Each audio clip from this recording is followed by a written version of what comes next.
could sit down with my friends, have an honest conversation about who I really am.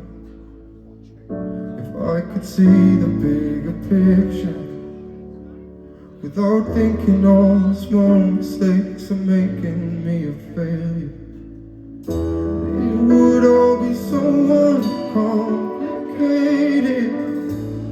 But the thing is, I can't get out of my head, going down again. Am I ever gonna learn?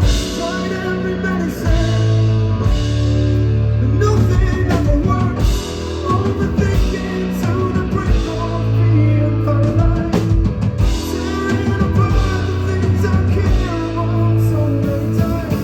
'Cause I can't get out of my head.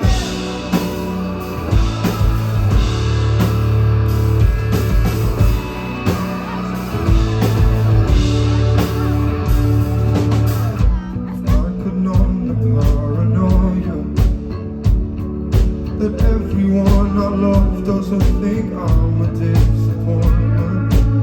If I had conviction in my choices,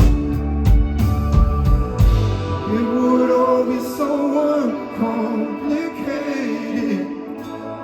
But the thing is,